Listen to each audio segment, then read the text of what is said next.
ఆస్తి కోసం కన్న తల్లిని భార్యతో కలిసి హత్య చేసిన కొడుకు అనిల్ ని పోలీసులు అరెస్ట్ చేశారు. రామాంతపూరులో సుగుణమ్మ, కొడుకు అనిల్, కోడలు తిరుమల నివాసం ఉంటున్నారు. సుగుణమ్మ పేరు మీద ఇల్లు ఉండటంతో ఆ ఇల్లుని అమ్మాలని కొడుకు, కోడలు ప్రయత్నించారు. దానికి సుగుణమ్మ ఒప్పుకోకపోవడంతో అనిల్ భార్య స్నేహితుడితో కలిసి తల్లి సుగుణమ్మని హత్య చేశాడు. అంత్యక్రియల సమయంలో బంధువులకి అనుమానం రావడంతో విషయం బయటపడింది. ఉప్పల్ పోలీసులకి సమాచారం ఇవ్వడంతో కేసు నమోదు చేసుకుని హత్య చేసిన ముగ్గురిని పోలీసులు అదుపులోకి తీసుకుని విచారిస్తున్నారు.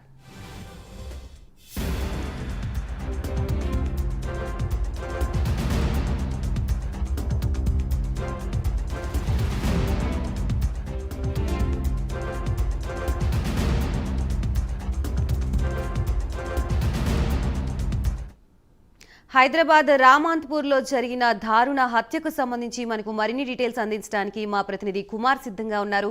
కుమార్, హైదరాబాద్ లో రామాంతపూర్ లో అయితే దారుణం చోటు చేసుకుంది. ఏదైతే ఆస్తి కోసం కన్న తల్లిని భార్యతో కలిసి కొడుకు అనిల్ అనే వ్యక్తి అయితే హత్య చేయడం జరిగింది. మొత్తానికి ఒక ఆస్తి కోసం కన్న తల్లిని అయితే చంపడం జరిగింది. ఏదైతే అంత్యక్రియల సమయంలో బంధువులకైతే అనుమానం రావడంతో మొత్తానికి ఈ విషయం కూడా బయటపడింది.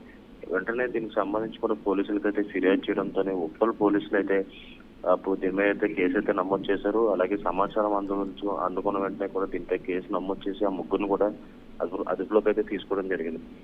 ఈ ముగ్గురు కూడా ఏదైతే రామాంతపూర్లోని ఒక నివాసంలో అయితే ఉంటున్నారో, ఏదైతే సుగుణమ్మ పేరు మీద అయితే ఇల్లు ఉండడంతో కొడుకు అనిల్ అలాగే కోడలు తిరుమల ఇద్దరు కలిసి ఆ ఇంటి కాజేయడానికి కూడా ఏదైతే సుగుణమ్మను అయితే చంపేయడం జరిగింది. అలాగే సుగుణమ్మ పేరు మీద ఉన్న ఈ ఇల్లు ఏదైతే ఉందో దీన్ని అమ్మాలని చెప్పి కూడా కొడుకు కోడలు కూడా చాలా ఒత్తిడికి అయితే గురి చేసినట్లు కూడా తెలుస్తుంది. అలాగే సుగుణమ్మ కూడా ఇల్లు అమ్మడానికి ఒప్పుకోకపోవడంతో భార్య స్నేహితుడితో కలిసి ఆ తల్లి సుగుణమ్మను అయితే హత్య చేయడం కూడా జరిగింది. అలాగే ఎవరికి గుర్తు చెప్పుకోకుండా కూడా ఏదైతే ఆ తల్లి మృతదేహం కూడా అంత్యక్రియలకు అయితే తీసుకెళ్లడంతో బంధువులకైతే కాస్త అనుమానం రావడంతో మొత్తానికి పోలీసులకైతే ఫిర్యాదు అయితే చేశారు. మొత్తానికి పోలీసులు కూడా కేసు నమోదు చేసుకుని వీళ్ళ ముగ్గురు కూడా అదుపులోకి అయితే తీసుకున్నారు.